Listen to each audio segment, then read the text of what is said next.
This podcast is brought to you by Penji.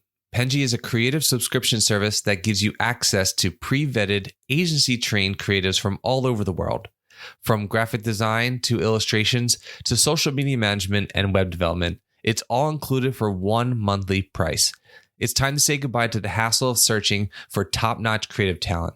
With Penji, you get quality and consistency delivered right to your inbox every day, carefully crafted for you by humans. So meet your new creative team today.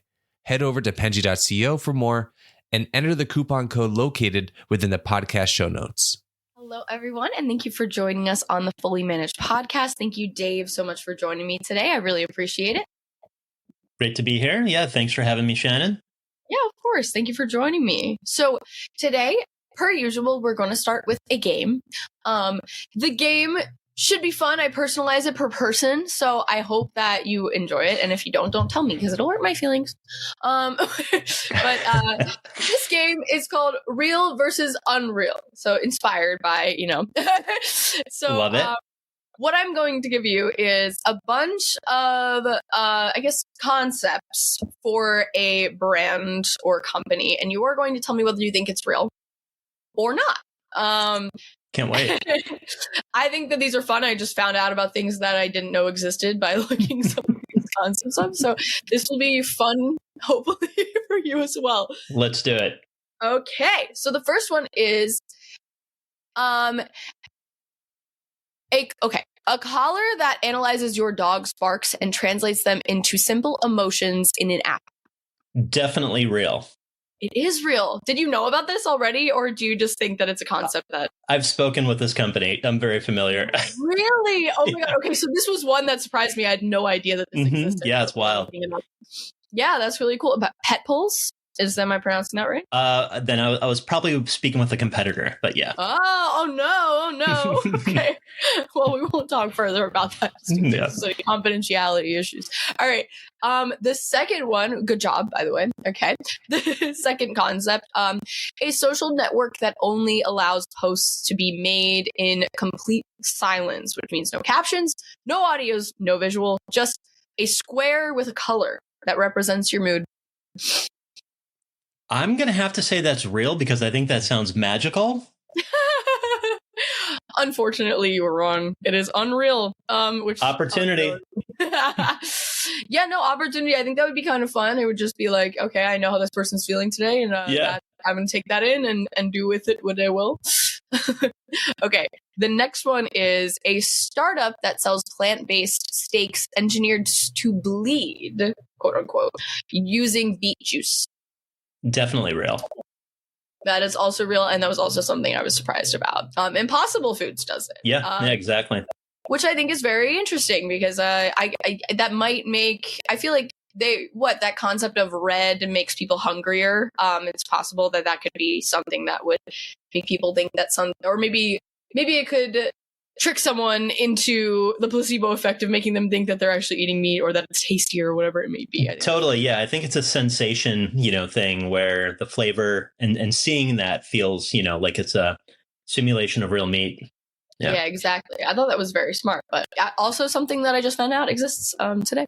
So, okay, next one, an app that rates bathrooms in public places so you can find the cleanest one nearby. I'm going to say real because once again, I hope this exists. This does exist. Okay. Also something I found out today. And surprisingly, you want to guess the company that does it? I would have no idea where to start with that. It's Charmin, the toilet paper company. Which, okay, there you go. Makes so much sense to me. Yeah. I think that's actually a very smart thing to create based off of your product. Yeah, absolutely. Not have correlated that previously. The app is called Sit or Squat. So if you ever want to download the app, I am not a spokesperson for this app. But, something new and fun and exciting for you and our audience to find out about today. Okay, last one. A toothbrush that uses AI to identify brushing patterns and give you a daily dental score.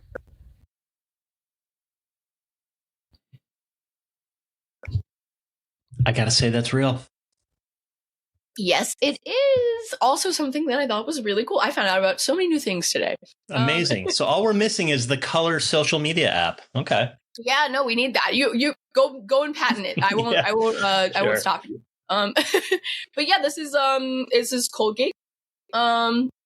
Crazy makes sense, I guess. But now I'm gonna look for that. I guess I assume that it's in an electric toothbrush. I don't know how a regular toothbrush would be able to take in any kind of information. But that sounds really cool. Well, thank you for playing my game. You basically got everything right except for one. I'll take it. 4 out of 5.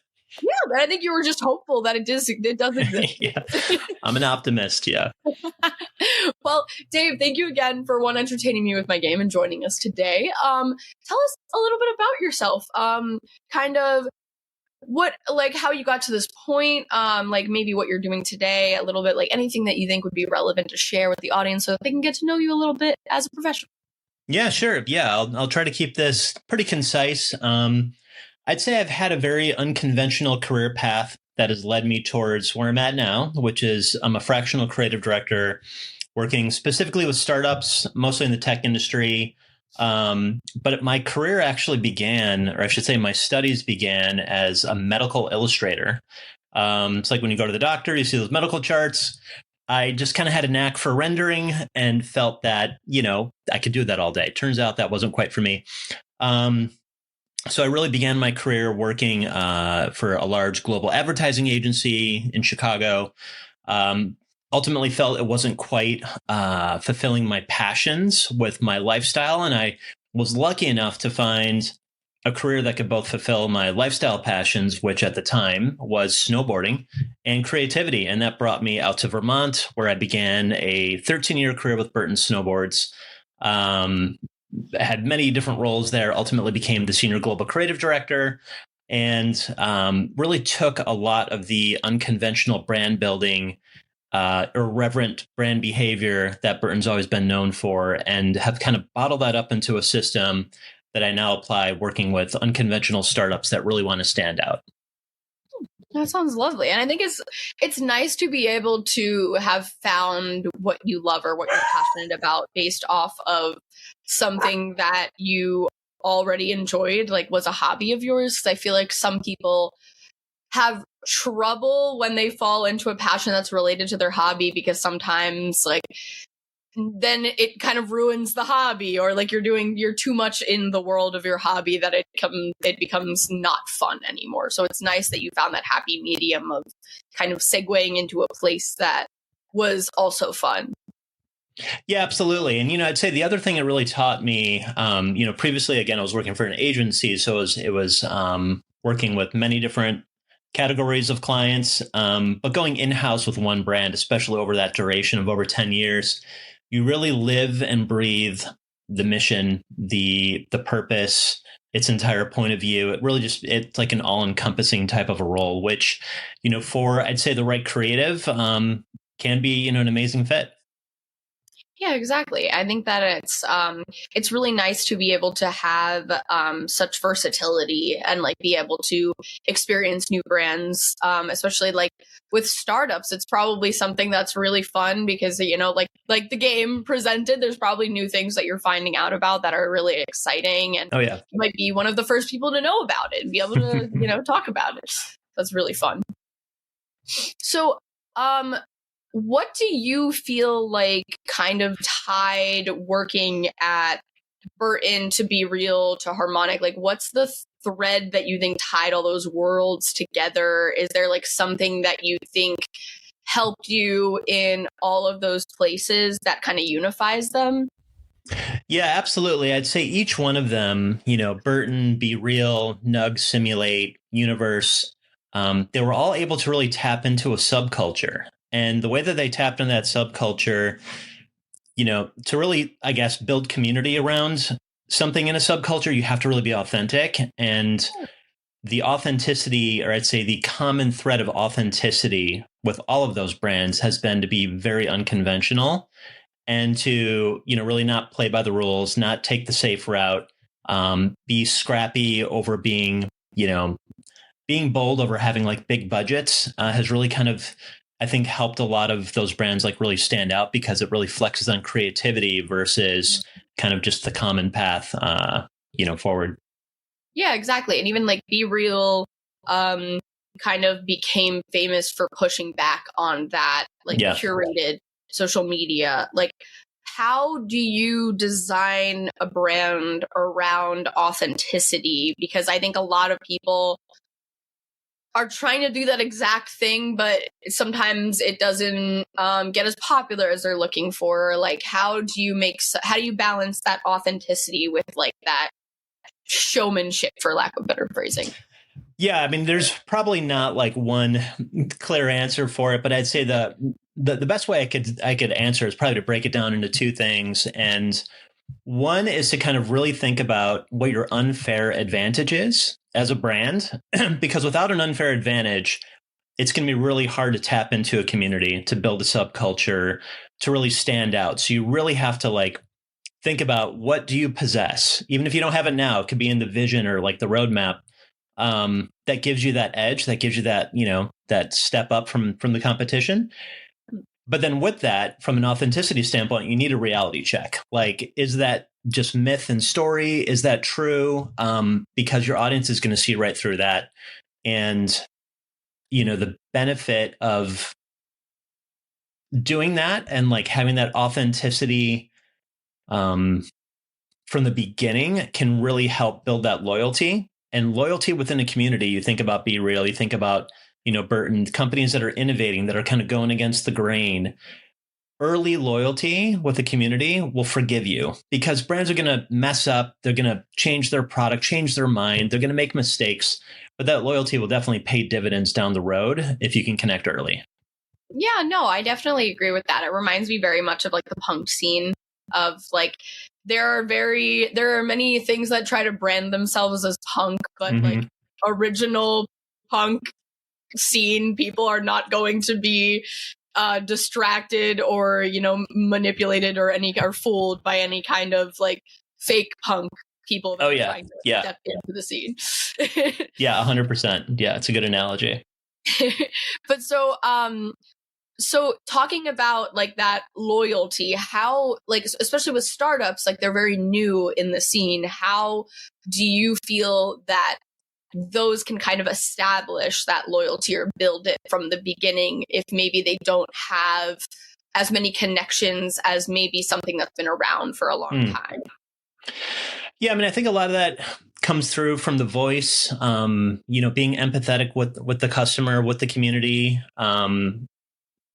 bringing them in on the process, in some cases can also really help. And, feeling like they have a stake in the game, that their voice is, kind of seen and heard within the community. I think that's really kind of become a mandatory, I think, for a lot of brands these days, is that you really have to embrace the user, really not as a user, but really part of the community, part of the brand. I think that can really help.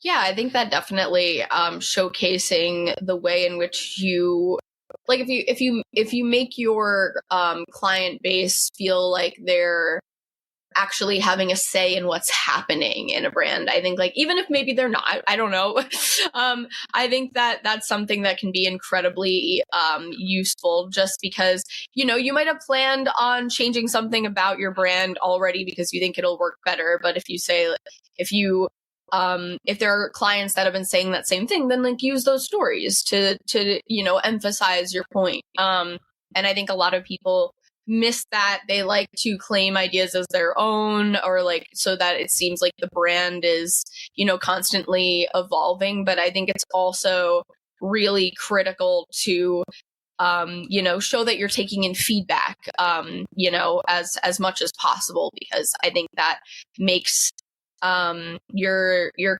customers feel valued. Yeah, 100%. And being honest and transparent when there are, when companies make a mistake, or if there's a disappointment, like, those are things you build trust through transparency. And I think that can really help, in the community aspect too. Yeah. And even changing subjects slightly, because I know this is obviously a hot button topic, specifically in the creative community. I know you probably know what I'm going to talk about. With AI now being incorporated into like the creative community, what do you think because I'm sure you probably get questions surrounding this all the time, but what do you see as more valuable now that AI is part of the creative scene? And what do you think is important for like a creator to emphasize or incorporate into their workload to be able to stand out with like all of this noise with that becoming more popular? Yeah, I think that's a really popular question, hot topic that won't be going away. I know a lot of creatives and studios are, really, really talking about this. And I feel the same way as a lot of other creatives that, AI really enables execution and it enables shortcuts and efficiency for, a lot of task-based things, but it doesn't accelerate or amplify taste. And taste is truly that kind of, trait that can help differentiate all brands. Taste really comes from constraints and saying no, where AI can be more is more is more. And it can be this endless, like wormhole. So I think taste is always going to be super important and really hard to replicate, with AI. I'm trying to think what the next question was. What do you think is important for creatives to emphasize in order to stand out? Yeah, I mean, to be honest, I'd say these days, and this could just be a personal opinion, but I think imperfection is kind of really coming around as a signifier of authenticity, of feeling human, of things. It's too easy now for everything to be overly polished and photo retouched and absolutely perfect, and it feels that aesthetic is becoming more of a commodity. So I think like scaling back and using constraints and being a little scrappier and kind of shipping when things are not fully fleshed out actually feels a lot more human. And I do think that's how people and brands will always connect on an emotional level. Yeah, I like what you said about, brands sometimes being too polished, because I feel like where going back to what you mentioned about authenticity earlier, I think when something is overly polished, it almost seems ingenuine and inauthentic to, to the audience sometimes. Obviously, it's dependent on your audience. I mean, like if you have like a certain, like tax bracket that maybe they want to see something overly polished to present itself in a certain way. But I think for a lot of brands, like specifically, I think I was talking to someone the other day about, for ballet, when on social media, when they're putting out, when these different companies are putting out real photos of like what people's feet look like after like doing this kind of career, those have the most engagement and like attract more people to the actual event than just seeing these gorgeous videos of them actually performing. And it's because it makes it more real and raw that this is actually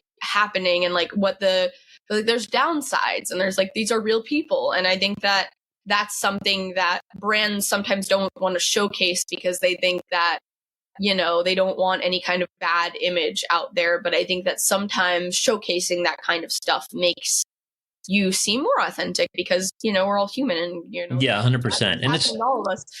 Yeah, and it's relatable, and I think feeling relatable to a brand is kind of the only way to truly build a connection. And I think with imperfection, that doesn't mean that you're portraying a world of like a quality issue or anything like that. Like I think like the way I like to build brands is from two different worldviews and fusing them together. And you have one brand world that's all about building trust and conveying product and brand values and really building credibility. And then you have another brand world that's all about emotional connection that really feeds into the I don't care what it costs, I just want it kind of, like impulsive behavior. And fusing those two worlds together really creates a holistic brand world. And I think, ultimately that, think about the head and the heart. That's your logic and your soul like coming together. And I think that's the same for, brand building. And, AI can try to emulate heart, but with with it always feeling like too perfect, it comes across as a bit inauthentic. Yeah, no, that's a really fair point. And even like going more into that, how do you feel that, like, where is the line for, I think a lot of people, when they showcase, I don't know, like failures or hardships, the worry is that that's going to reflect on the company poorly, as I think I mentioned briefly. How do you walk that line of something is a bad reflection of the company to put out there and something is just authentic and showcasing that we're human? That 100% depends on the company. Early days of Burton, bad PR was actually almost better than good PR. Like it was back when it had a more rebellious attitude and a punk spirit, and if people would protest outside the headquarters for something, we would document that as marketing. So it really does depend on the brand. And it depends on the level of, a quality error or something being, wrong. I think people are becoming much more forgiving, realizing that, there are actual people building these products and driving these companies, and mistakes are just kind of part of the growing pains of, really any organization, no matter what size it's at. Yeah, I agree. I think it definitely depends on the company for sure, because obviously, I mean, there are certain companies that definitely don't want to showcase protests. Yeah, this was a long time ago. I really have to clarify that we're talking eons ago.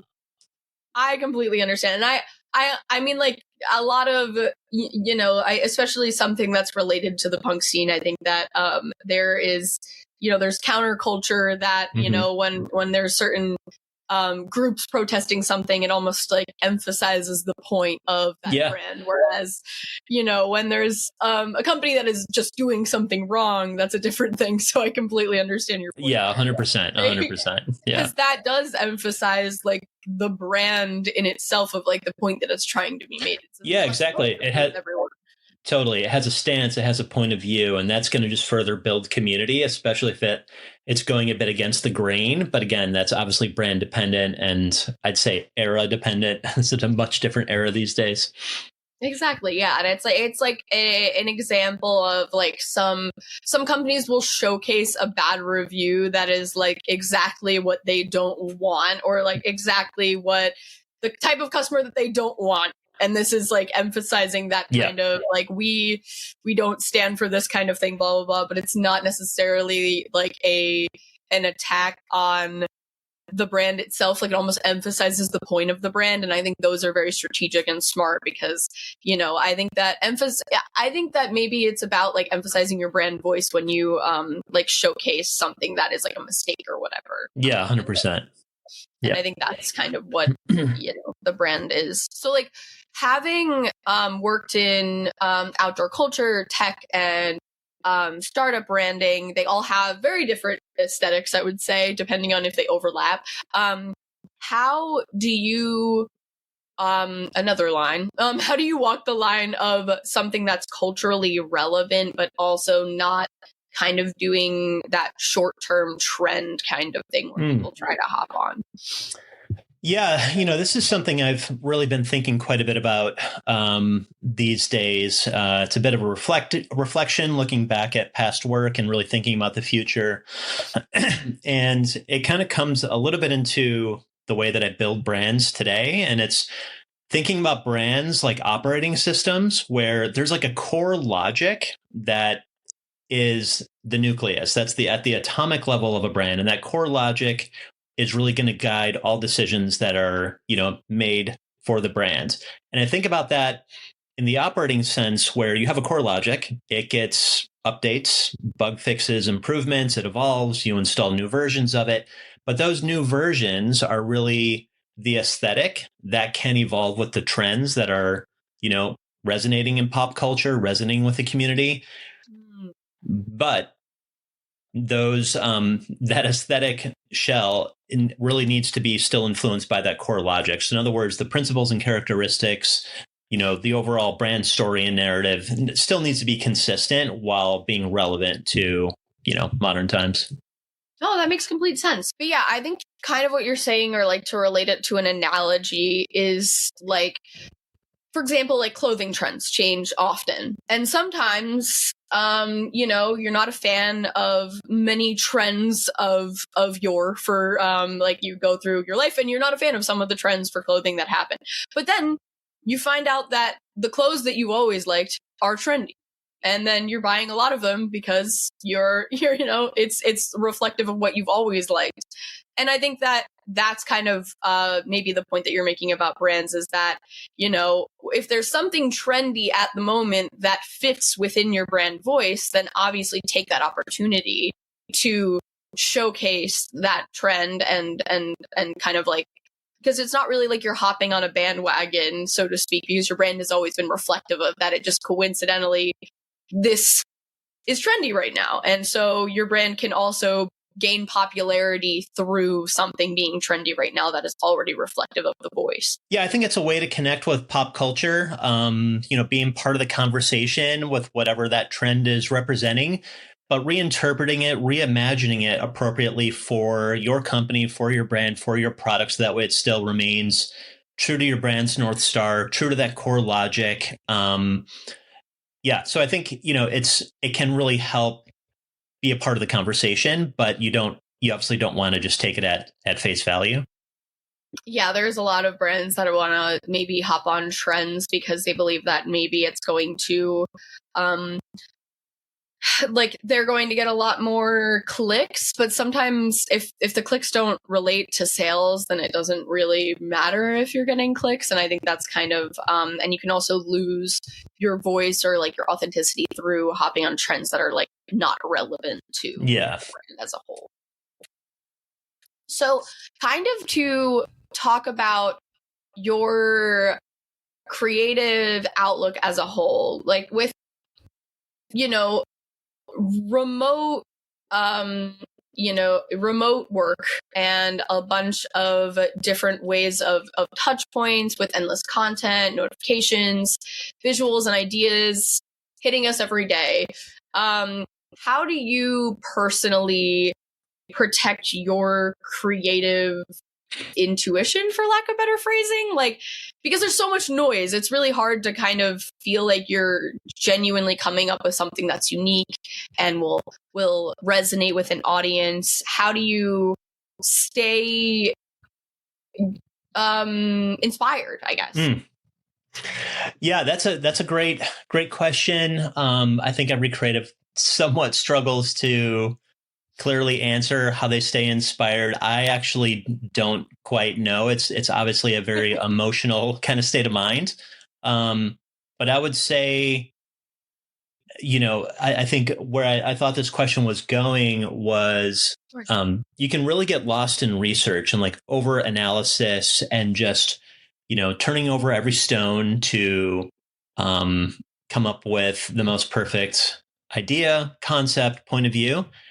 But I've really found that like gut instinct, like early impressions, sometimes first ideas are the best. And, I think it's a personal thing. Like that might not be it for all creatives, but I've just found that like, yeah, intuition and gut instinct usually comes very quickly, very early.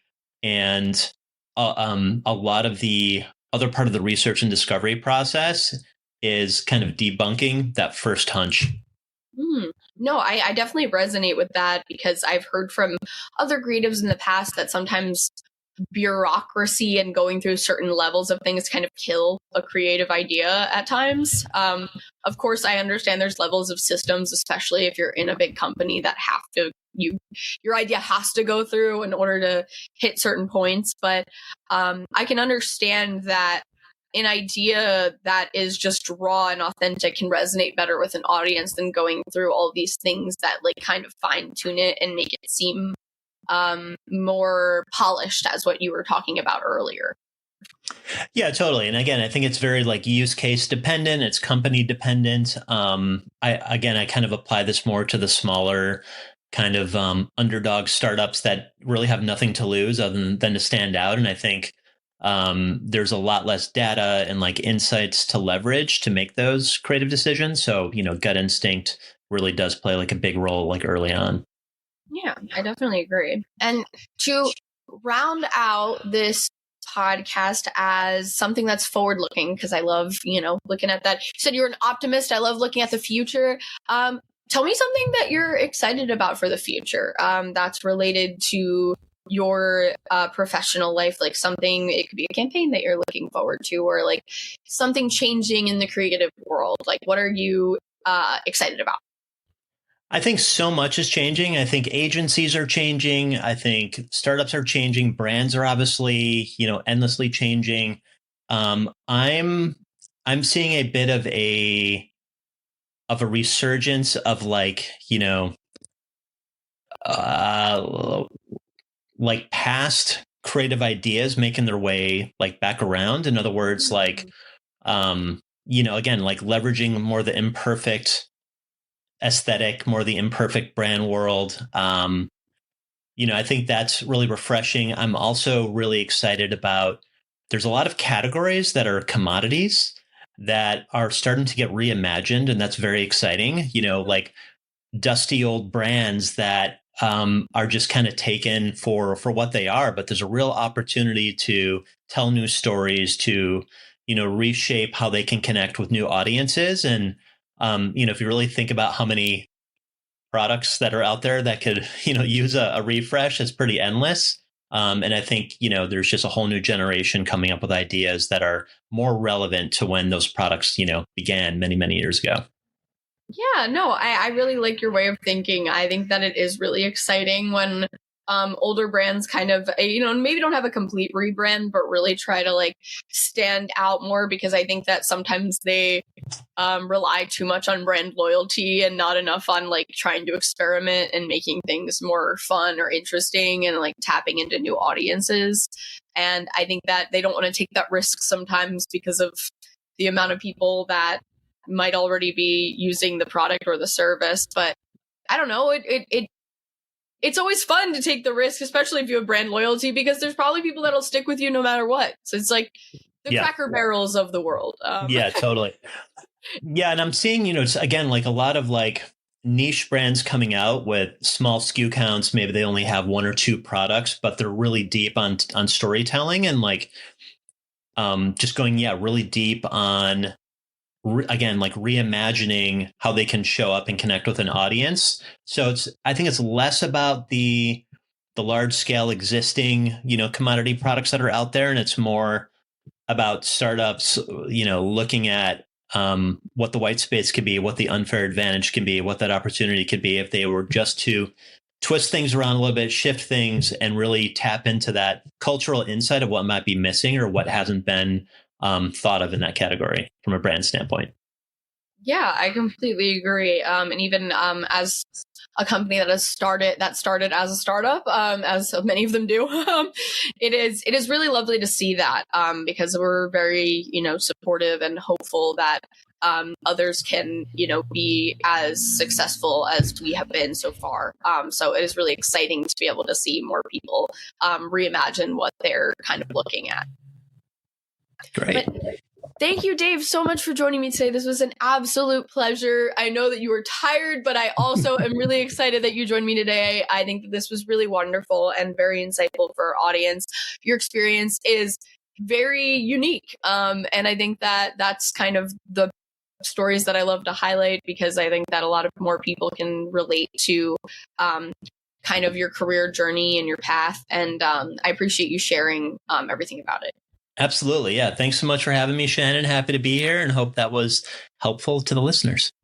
Thank you so much. And thank you everyone for listening and or watching. I hope that you guys can check out other episodes and check out Dave in the description. Thank you so much. Great. You've been listening to Fully Managed, brought to you by Penji. Check out the show notes to learn more about today's guest, and to learn more about Penji, the human-first creative subscription service, head over to penji.co. And by the way, if you're still listening, it would mean the absolute world to us if you were to share this podcast with a friend and, of course, subscribe.